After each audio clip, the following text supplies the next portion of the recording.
আমরা যারা সত্যিকারের বঙ্গবন্ধুর আদর্শ পালন করে আমাদের প্রিয়নেত্রী বাংলাদেশের বারবার প্রধানমন্ত্রী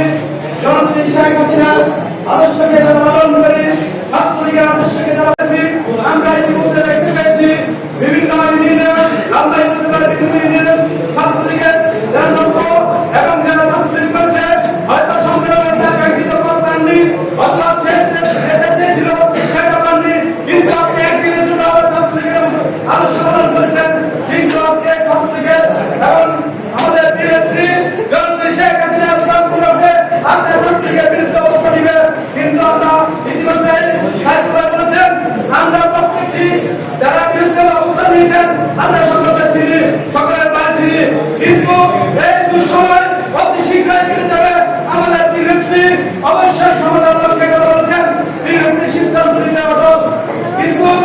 আজকে এক সপ্তাহ পর যদি আমাদের এই ক্রান্তি লক্ষ্যে কেটে যায় কিন্তু আপনাকে আমি চিনি আপনি আমাকে চিনেন ওই দিন সেই দিন বলতে হবে না ভাই আমার মুন্ডা আটকেছে থানায় যান ছাত্রলীগের আমি যদি না পারি আমার ছাত্রলীগের সভাপতি সাধারণ সম্পাদককে সহযোগিতা করে আপনার এই মুন্ডা ব্যাগটা নিয়ে আসি আজকে আপনার আইডি কার্ড আজকে এখানে আছে ছাত্রলীগের সভাপতি সাধারণ সম্পাদক আপনার বয়সের সাথে গম্ভীর আপনার নিবন্ধনের সাথে পাবেন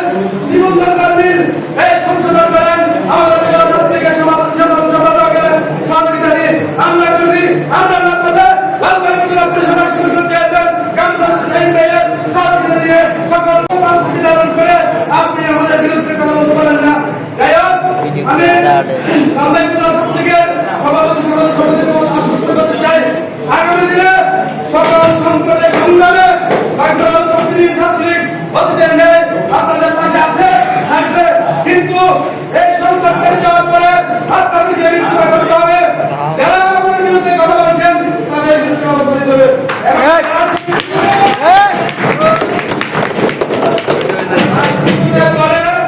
আমি বিশ্বাস করি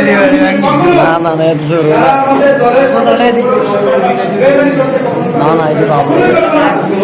একদিন আগ পর্যন্ত আজকে আগামী দিনে আমাদের প্রিয়তা বিশ্বসেরা সাবেক সফল অর্থমন্ত্রী আহমদ মুস্তফা কামাল আজকে শক্তিশালী করার লক্ষ্যে আগামী দিনে আমাদের প্রিয়নেত্রী এক কারণের অহংকার সুবিধা বিক্রেতার চেয়ারপারসন জনাব নাফিজা কামাল